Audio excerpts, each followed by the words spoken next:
Hey folks, I want to see how this rotates.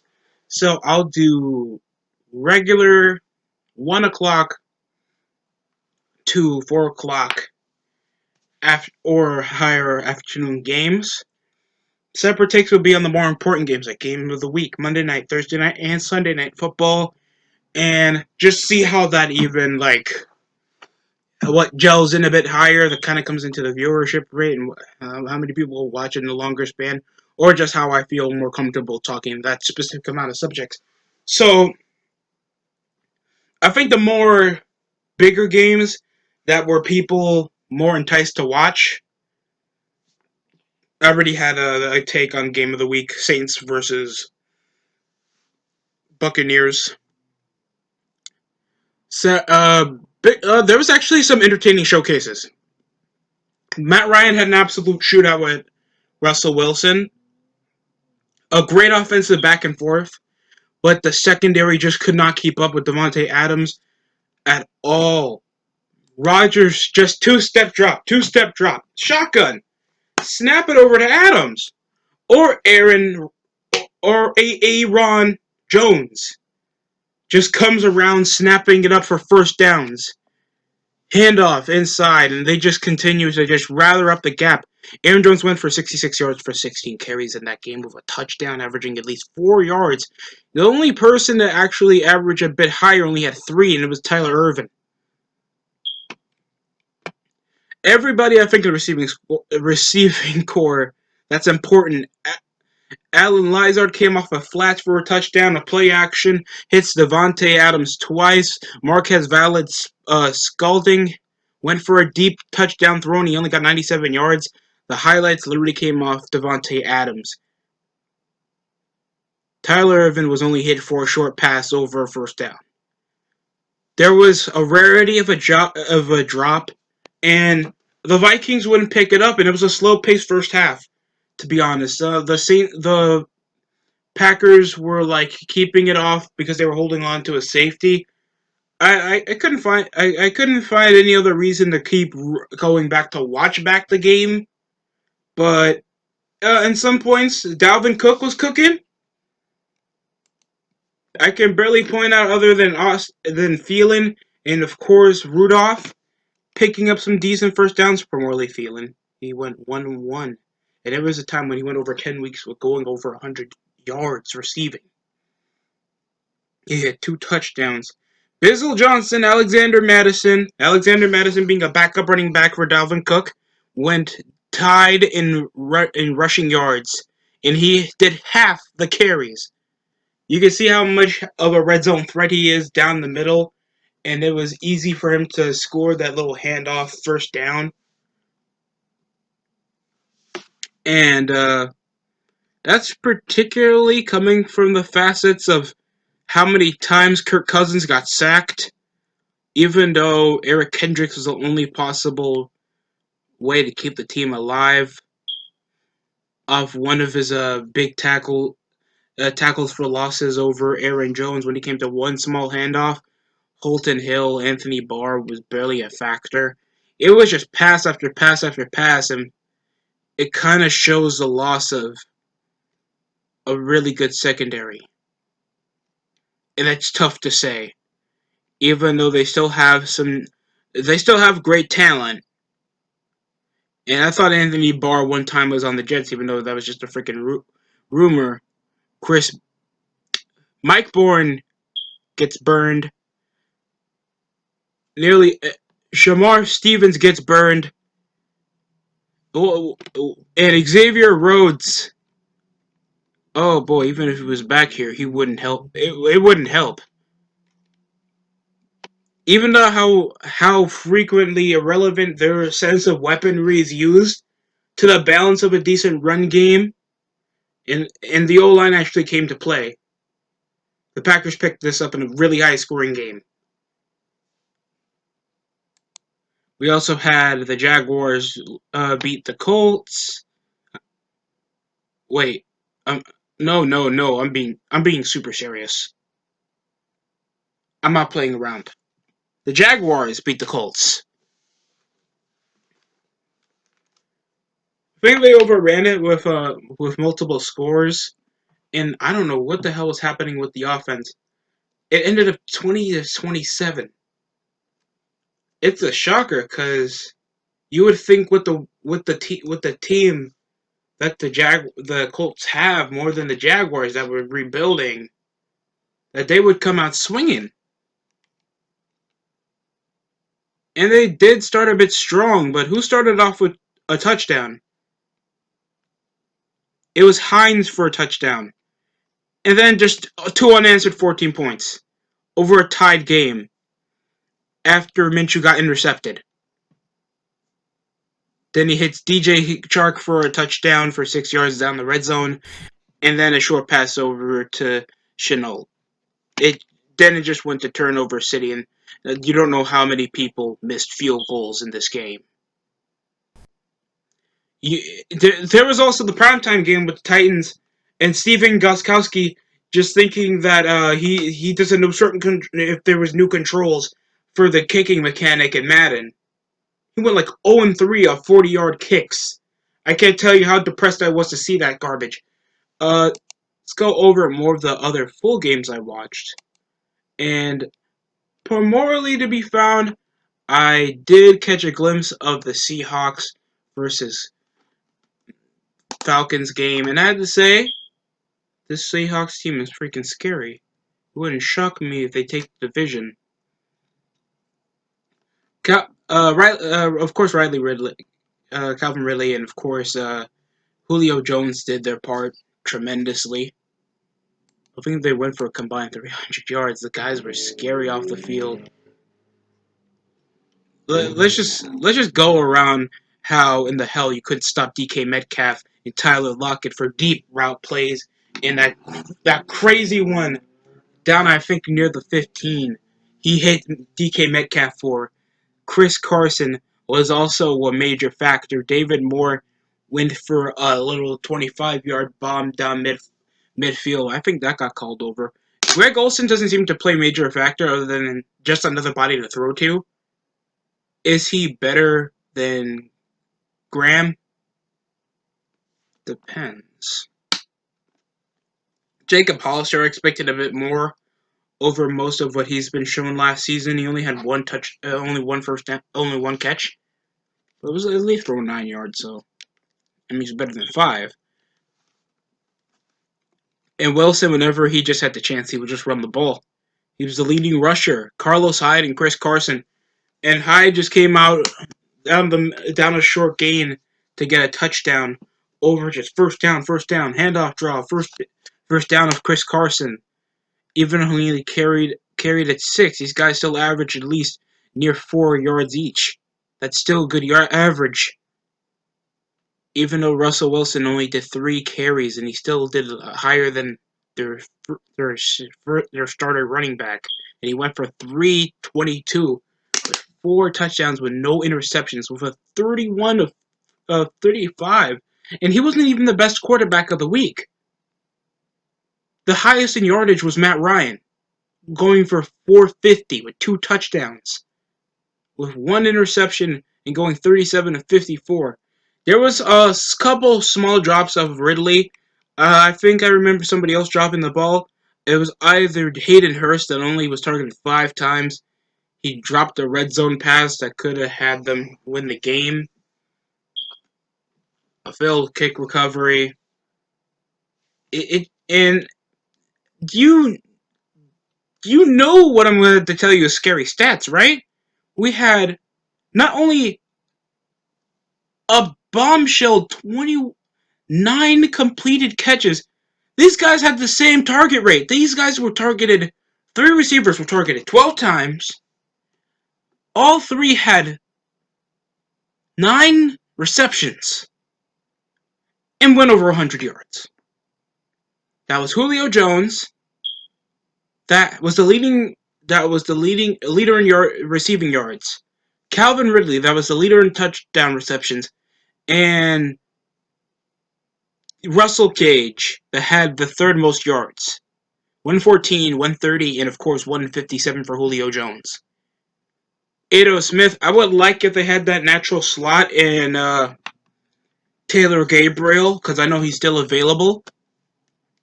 And something about Des Bryant and Baltimore's practice squad, like put him on the starter team. It's been since like 2018 since he was relevant when the Saints were in their playoff push. But this was a really fun back and forth. Todd Gurley looked like he barely played much of a benefactor, even though he got a couple of first downs. He only won 56 off 14. He averaged only 4 yards. And most of the time, he was barely getting a first down other than a red zone touchdown to at least seal up a bit of the gap. It still ended 38-25 off Hayden Hurst, ending the drive down with a short touchdown. Russell Wilson just couldn't be stopped from deep. If you have that much of a muscly deep threat in DK Metcalf and a speedster in Tyler Lockett, just threatening off your lackluster secondary, like even the Jets just pick off your lackluster secondary to begin with. What were the Falcons dealing with? And just to tell you how bad it is, uh, Vic Beasley already got injured when he's a Titan opening season. Well, that happens to everybody, but this is what you're dealing with. The only person that you still have in your secondary is Deion Jones, with one tackle for loss. One tackle for loss. Takaris McKinley was the only person with a pass deflection. Keith Smith, there was nothing of Jalen Hawkins.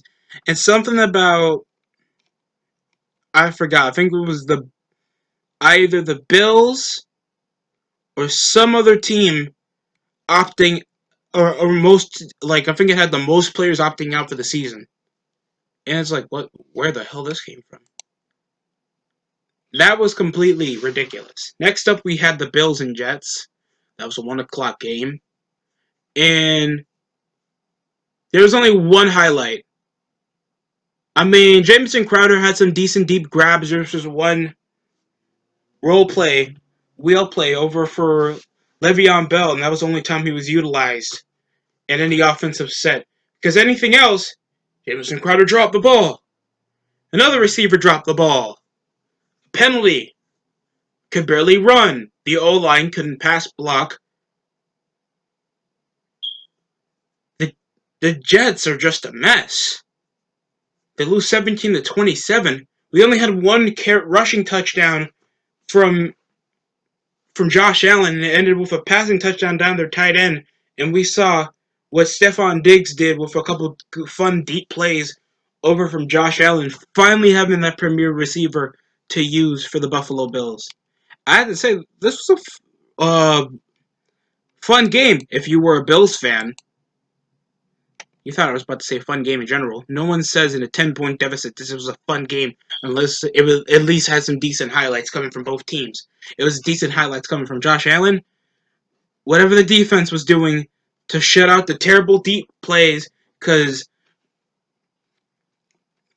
you either have to have no linebackers, and the only person to drop over 50 yards is Jamison Crowder. Chris Herndon was 7 targets with 6, and most of them were short grabs, and they were just off terrible reads. Next up was Rashad Perryman, that I think dropped the ball twice. Josh Adams didn't do anything, and he only caught the ball twice. Chris Hogan was targeted 4 times, only 1 grab, and it was a short one. Most of it was just him dropping, him missing reads, or them getting awfully picked off. Sam Darnold got the ball intercepted once at least. He still went 215 with only 1 touchdown pass, and that was later in the second half. Yay for the Jets' improvement. I mean, obviously they didn't have a good start, and people were already bailing that they would even be in the playoff hunt for that long. Later on, when they were winning like 4 straight or 5 straight games last season. I would at least give it off to Brian Poole for going 8-1 with 1 tackle for loss and a sack. And Marcus May, their safety, that was actually putting in some decent work, and their cover blitz actually working for a mobile quarterback, where the mobile quarterback is used frickin' scarily well. The Jets lose 17-27. in a really one-sided game. Like I was thinking about before week one. I think in an hour or so before the video, I wanted to post up a video how one-sided the Jets and Bills were going to be because how many improvements they set up for the offense and how much the defense are still in a great strength with some youth in the depth to help out. And I just felt like the game would just speak for me in my own sense. I don't even like doing prediction videos unless they're important games. It's already week one. Like, people are already trying to opt out of the Tampa Bay Buccaneers. All because Tom Brady threw a pick six, had bad reads, and it's like, this team still has a lot to go if it needs to gel together. You got to give it weeks if you think it's going to build in momentum to even scratch the surface. And plus, they face off against the Saints twice. You gotta give teams time. Like, I'm sure when Drew Brees was a Saint, because we knew over a couple seasons before he was a Charger for several seasons, and it's better than sticking with Aaron Brooks. You, you, you expect a better player to gel with his team first if you want greater success. It happened with LeBron James when he was with the Lakers.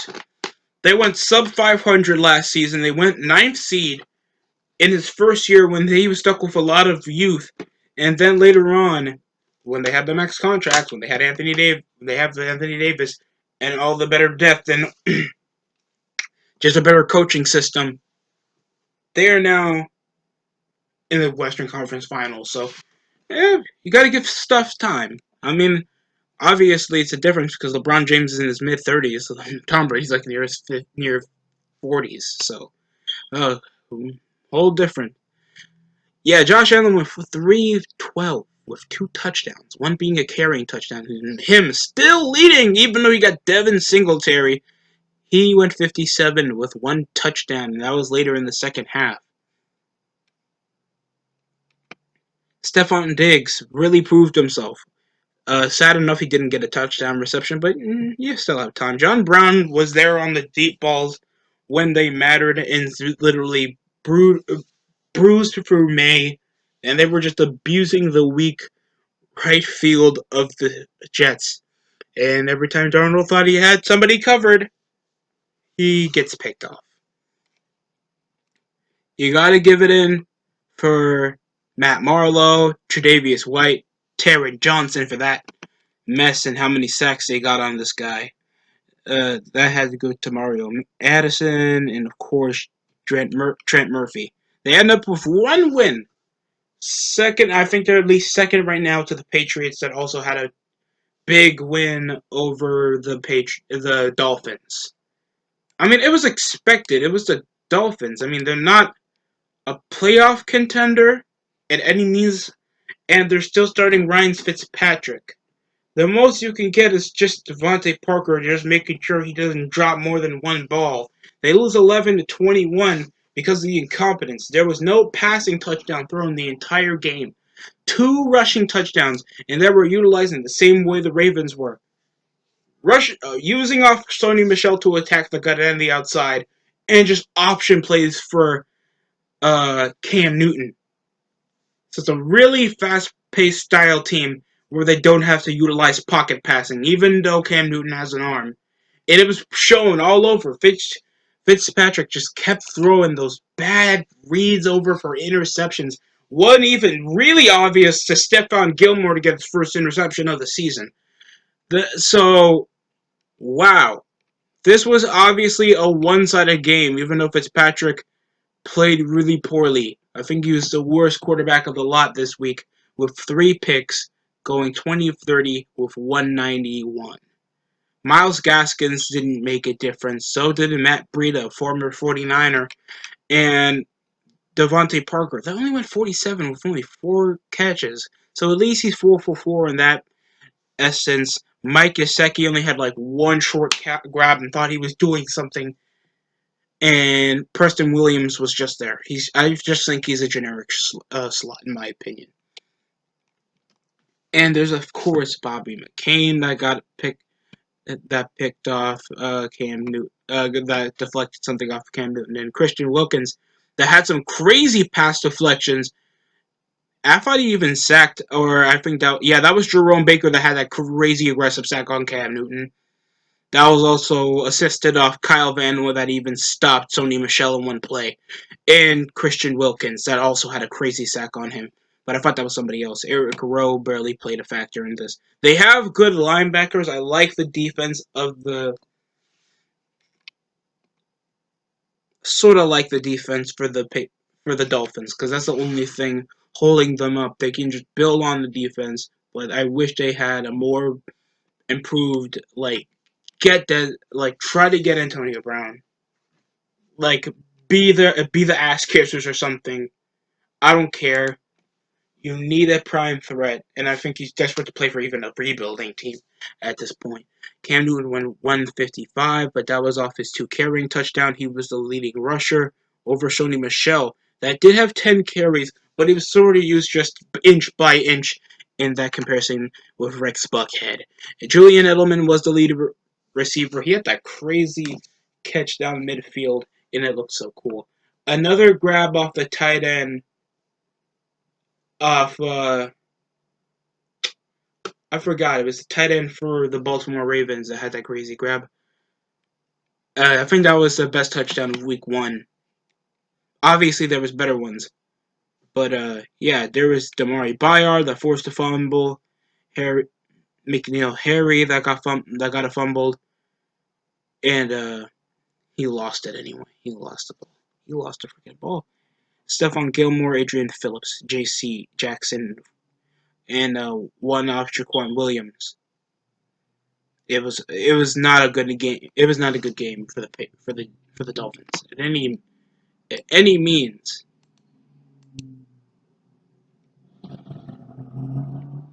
I think we're gonna go over the more important game real quick, and that will be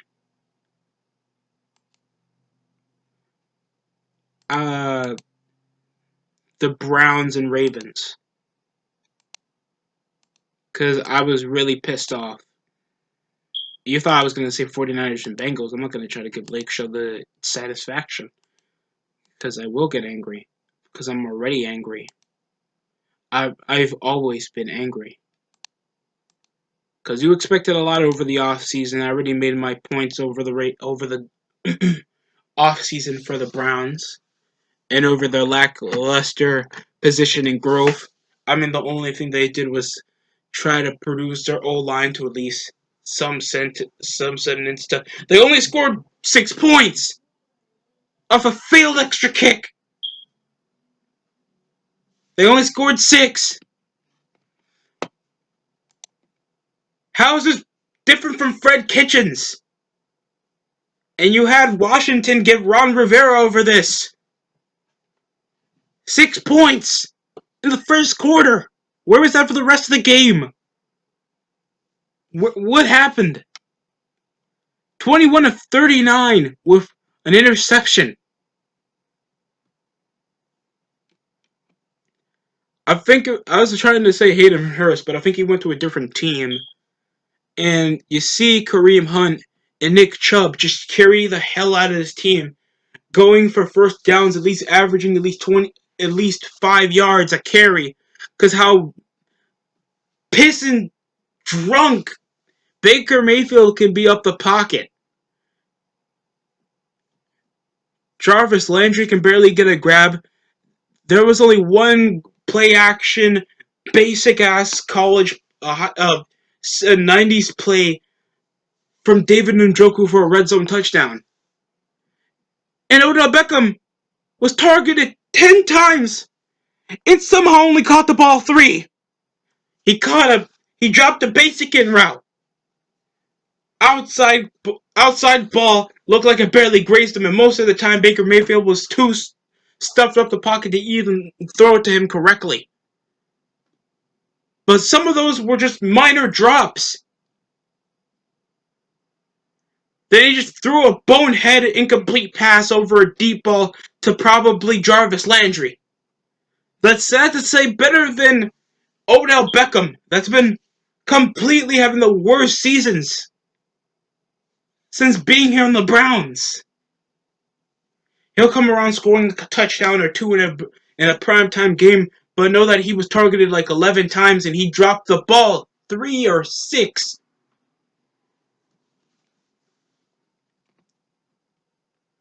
Austin Hooper didn't make a difference, even though he caught most of his balls for only 15. It's like we don't leave short balls for the slots or the tight ends. We leave short balls for the Y and X. Wait, what? It doesn't work like that. Who's your head coach? Anthony Hitchens should have got more of the ball. I mean, Rashad Higgins should have got more of the ball. Nick Chubb, they should have used for more short pass plays to utilize more of his speed, especially in the way that the Ravens play. Because they know damn well they're going to utilize the deep ball more with Baker Mayfield. And how crap he is under pressure. He's not accurate off deep balls, and we know that. So, White, C plus Wilson. If you guys don't understand that, then I can't help you. Kareem Hunt fumbled. Nick Chubb fumbled. Myles Garrett at least got one reception. Oh, God. And Ogunjobi. But that's besides the point. What was the highlight coming from the defense? Myles Garrett got a sack. Denzel Ward was barely there. It nearly missed out of everything. I don't think Gus Edwards was on the team anymore, but oh my God, they couldn't stop. They leave out 38-yard plays over from speed option. These are like college level nuanced plays on pro level football, and the Browns just play like they don't know what football is anymore. And the opening, and I understand you guys had no preseason, and most of the guys you were using or just getting ahead of things because they didn't have any warm ups or scrimmages. They just have to practice as it is. Why is Ryan Fitzpatrick playing better than you? Even though he got 3 picks, he didn't. He only got 10 incompletions in a few interceptions. Just look at Mayfield's record.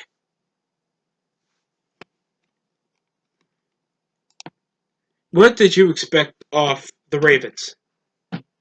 Obviously, the same dominance. The only thing is probably they're gonna talk shit again and probably lose to any sorry team in the wild card that went 9-7 and hit the AFC Championship again. Lamar Jackson that just felt more comfortable hitting up that deep ball, motion just moving out the pocket just made it so easier. And he was of course the leading rusher over his option plays. Mark Ingram gelled so well just attacking up the gut. J.K. Dobbins and Gus Edwards. I wanted to see more of Gus Edwards. In my opinion, they only had one trick play over for Robert Griffin III. But 3 touchdown passes. Played it great. Amazing game.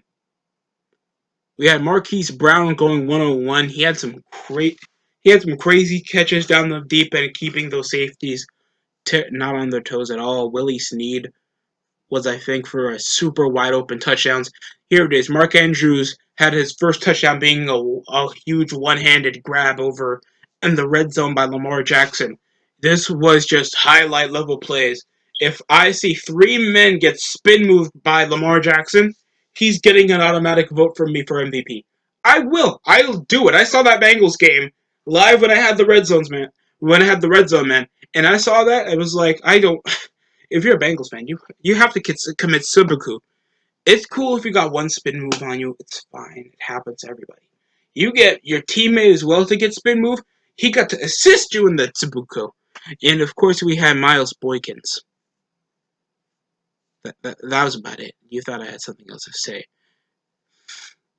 Nick Boyle, that I didn't even know still was tight end for this team, was only targeted 3 times. I think he dropped one ball, got deflected once, and that was it. Barely, there was penalty trouble only on the Browns, and over an easy deep ball Oh my god. It's like they gave up. It's like they really did give up. They did.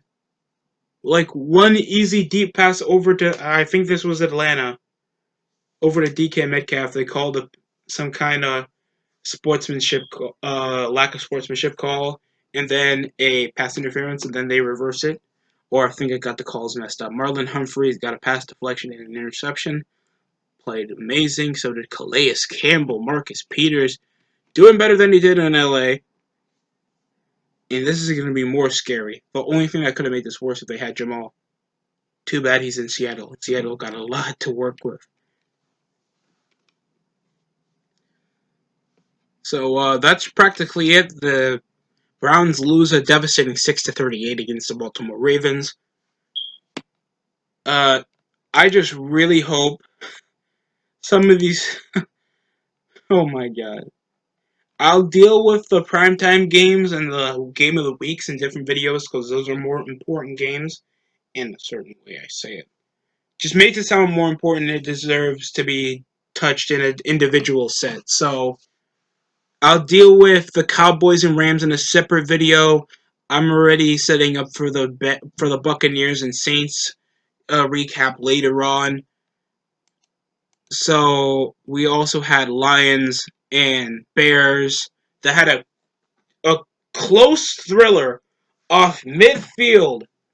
Like we already have issues with the Browns that haven't won a game opener in over 10 years, I think, or nearly 10 years. And here we are, 27-20 win for the Bears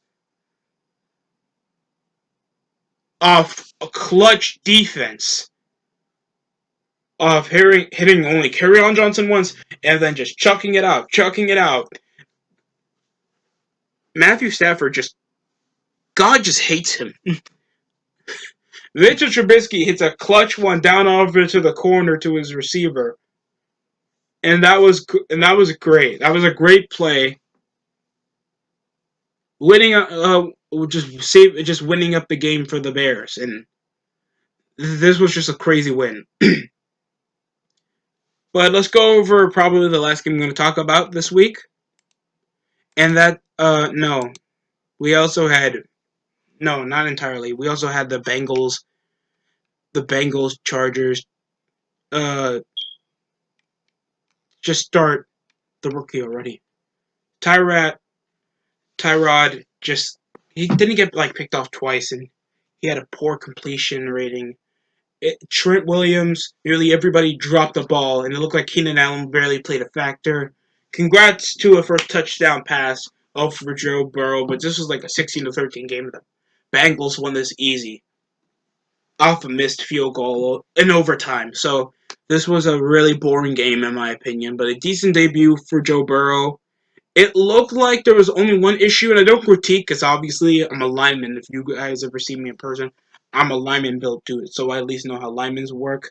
But I don't expect Burrow to be incredibly flat-footed when he's in the pocket to throw. It's just a nitpick for me. It just feels awkward whenever he's trying to get in those passes. And he did get some decent passes over to Tyler Boyd and AJ Green, but primarily over to AJ Green. Thanks, it's been over a year since he played football. So. Besides the point, big win here for the Bengals. But the other point, we lost to the Cardinals over a wheel play because somehow we get confused off two dudes off dreadlocks. And we confuse Larry Fitzgerald for DeAndre Hopkins hitting the short play for a deep game winner.